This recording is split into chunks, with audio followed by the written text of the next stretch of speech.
Hello you all. In the last couple of months, I have accumulated data regarding the wickedness of the diamonds, but on purpose, I have restrained for certain topics, since I wanted to share my opinion on these topics in a more polished format. However, I have come to the conclusion that the data has to come out, even if it's not presented in a polished video format. And thus, I want to introduce you to a couple of data points that I will treat as soon as possible for the good of the people's souls. Here is just a non-exhaustive list of these topics. 1. The false prophecies of the diamonds. 2. The clerical status of the diamonds. 3. Information regarding the diamonds and their wicked behavior that people who have known them have shared with me. 4. The huge question mark that is Brother Joseph Natale. Since the bogus privacy and copyright strikes to my channel continue to pile up, I realize that I have to share this data as soon as possible. We will, so to speak, bring the bazooka to this fight, and I will start with a topic that I realized months ago, but I didn't want to share with you yet, since I wanted to be sure of what I am about to say. So here it is. The Diamond Brothers condemn every false traditionalist group, and some of those groups that they condemn, they do so based on their attachment to anti-Pope Bergoglio. I agree with that position. Defending Bergoglio is wicked, since souls die if they are misled to submit themselves to the wicked anti-Pope. Now, you know who else accepted the anti-Popes? Brother Joseph Natale. It is a well-documented fact that Brother Joseph Natale, the founder of Most Holy Family Monastery, was never a sedevacantist, nor was Brother Michael Diamond, who inherited the position of superior after his death. For a time, he was also a non-sedevacantist, until Brother Peter Diamond convinced him otherwise under the influence of Richard Ibrani. Now at this point, I would like to quote some words of Brother Peter Diamond. Quote, "By the grace of God, it has become clear to me that with false religions and false doctrines, while God always allows them to arise, to see who is approved, 1 Corinthians chapter 11 verse 19, he would also leave a major inconsistency or lie at the heart of the false religion or false doctrine. All doctrines invented by men or the devil will have contradictions or inconsistencies. However,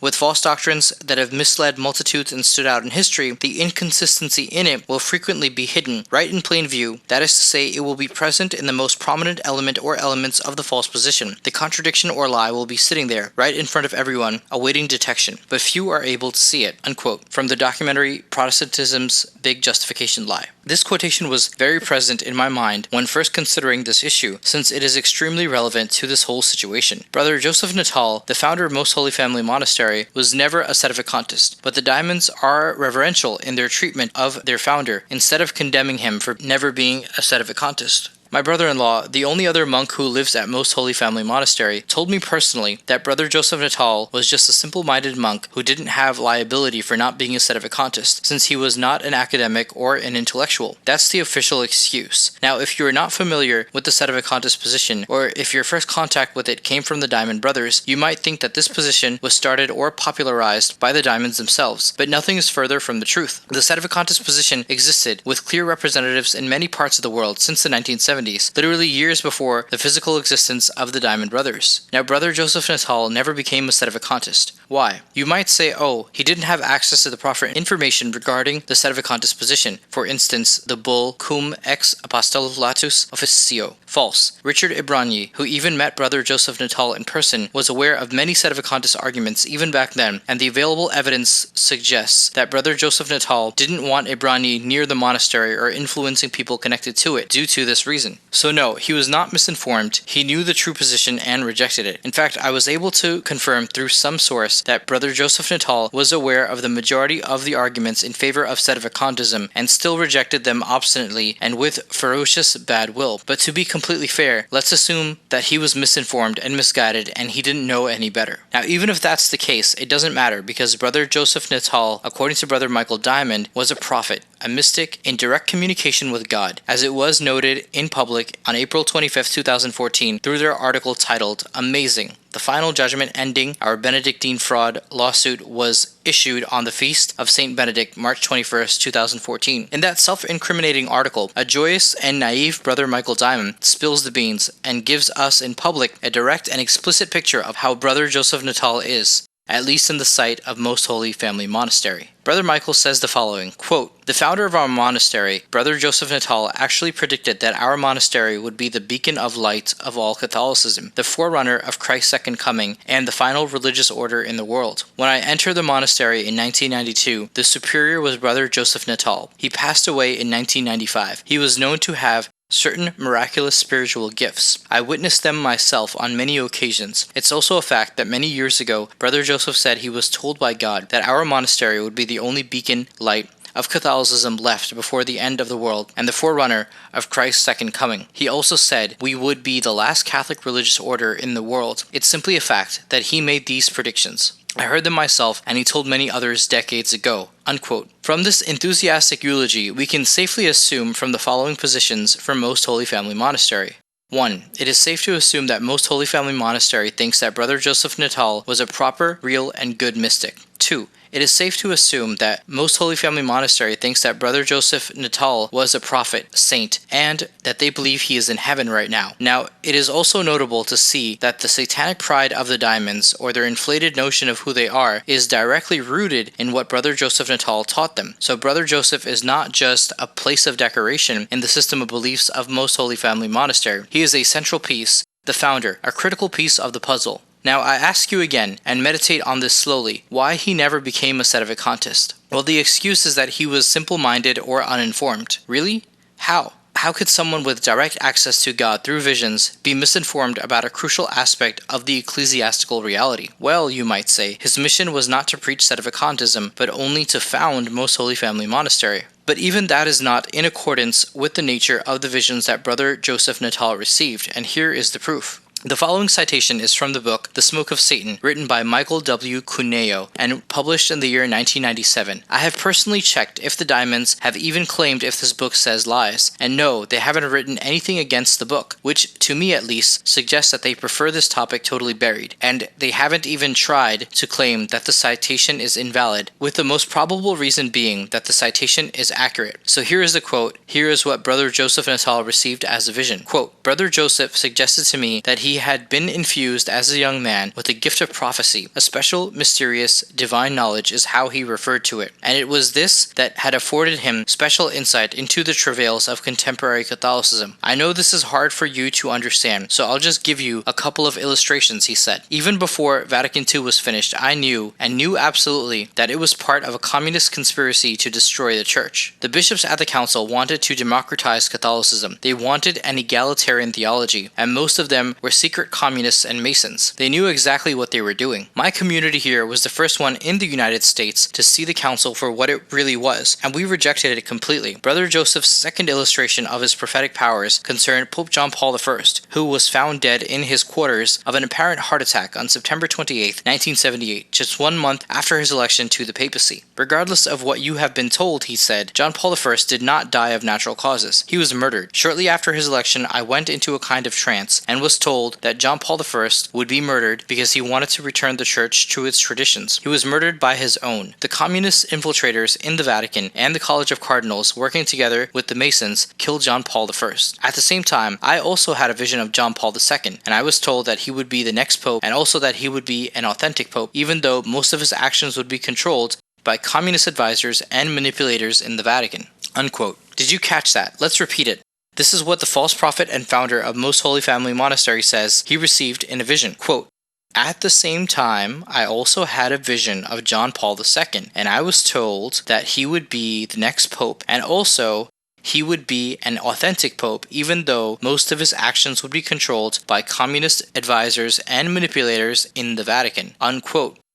Does this false prophecy fit reality? No. Anti-Pope John Paul II was truly evil, not an authentic pope, and conscious of his heresies. And Brother Joseph Natale, based on this fake and diabolical delusion, embraced him as a valid pope when that was a lie. His anti-sedevacantism was not an accident, or just a product of being simple-minded and a non-academic. His anti-sedevacantist position was the result of a false vision, the direct result of diabolical delusion. Brother Joseph Natale was a false prophet from the devil who rejected the sedevacantist position due to false prophecies. Now, the Diamonds obviously know all of this. They know their founder, especially Brother Michael. So what happened? Why, when they arrived at the correct position of the sedevacante, did they not condemn their founder as they should have done? Since the vision he got was not from God, but from the devil, since the vision was promoting the wicked anti-pope John Paul II as a true pope. Why, if they knew this, didn't they condemn him? I don't know the rotten hearts of the Diamonds, diamonds, but my best guess is the following. For some reason, Brother Michael grew very loyal to his founder and false prophet, and perhaps some of his false prophecies regarding the brilliant future of the monastery deeply stroked his ego, so he clearly took the decision to put Brother Joseph beyond reproach, and absolutely excusable even if his anti-sedevacantist position was fueled by preternatural visions of a diabolical origin. Simply put, once the decision was reached, they did embrace the sedevacantist position, which is the true position,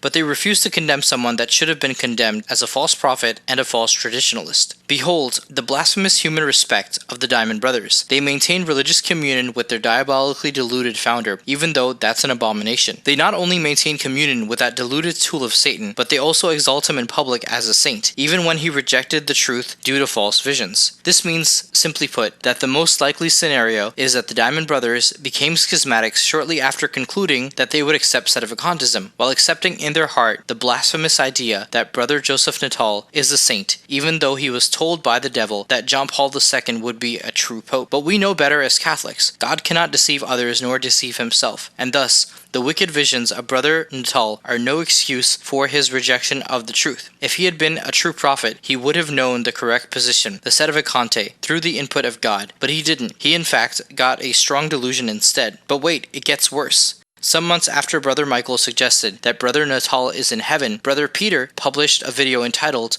"The Antichrist Revealed, the Beast That Was and Is Not Has Returned." In that video, he says the following. So it's absolutely true to say, and no honest person can dispute, that John Paul II became the builder of little temples to false gods. That's a fact. He built temples for the various gods who were worshipped by the various religions at Assisi. He provided a place to worship these gods, and he brought the worship of those gods in front of the entire world. Moreover, at Assisi too, John Paul II arranged it so that the representative of each false religion came to the pulpit to give a sermon on world peace and on his or her religion, and in the presence of John Paul II, a voodoo high priest came to the pulpit and promoted the voodoo religion. The Hindu representative stated that everyone is God. The representatives of other false religions likewise gave their talks, and what John Paul II organized for Assisi I and II was replicated by Benedict XVI at Assisi III. Therefore, it is absolutely true to say that in addition to being the builder of temples to false gods, John Paul II was a missionary for those false gods. He was a missionary for those gods because he provided a worldwide platform in which the followers and worshippers of those gods could bring the message of the gods and the worship of the gods to the world, with a prominence and with a recognition that they never otherwise would have had." Unquote. In that video, Brother Peter Diamond goes on to say that to recognize John Paul II as a saint implicates a soul in idolatry. Now, I agree with that assessment. I just want to point out that even in their own judgment of things, they stand self-condemned, although in a less obvious way. While a person that recognizes John Paul II as a saint, even after knowing of his endorsement of idolatry at Assisi, is implicated in idolatry due to the fact that he or she is stating that a person who endorsed idolatry could be a saint,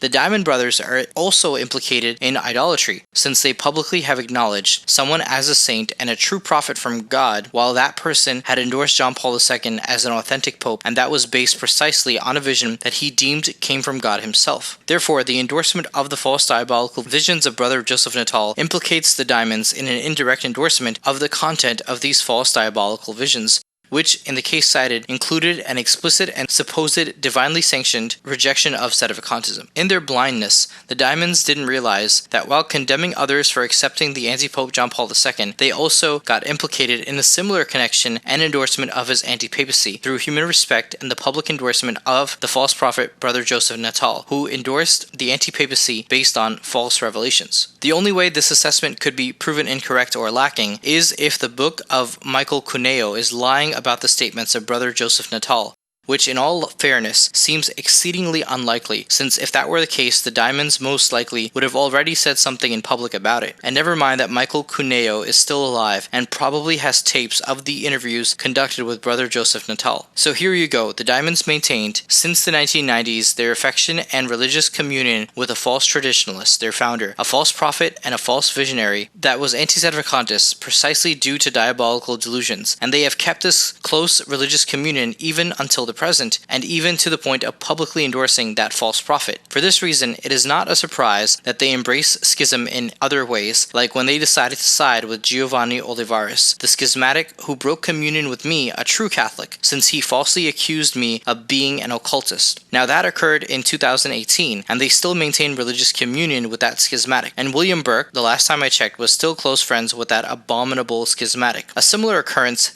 is happening in 2020, since now they have another schismatic named Andrea Catalano, who is imposing in conscience to people the blasphemous doctrine that Pope Pius XI and Pope Pius XII are heads of the beast of the apocalypse, which is a blasphemous assertion. A blasphemous assertion that, even more pathetically, is based on the false prophecy of the diamonds themselves. But even after some people have resisted the schism of Andrea Catalano, the diamonds have not stopped him and continue to tolerate him in social media, which is shown clearly when one realizes that his comments continue to appear even on the primary Twitter account of the diamonds. The fact that more instances of schism or love for schismatics are arising is due to the fact that the most likely scenario is that since their accursed deal to respect their false prophet and founder was made effective, they fall into schism themselves, preferring a cripple of body and soul and a deluded tool of Satan instead of following the truth wherever it leads. So to recap, the most probable conclusion is that the diamonds, since the 1990s, are in a state of schism due to their schismatic allegiance with their founders and false prophet, who rejected the truth due to false visions. If they have the correct positions on some topics, that doesn't make them Catholic, being in communion as they are with their schismatic and deluded founder, Brother Joseph Natale. Pass it on.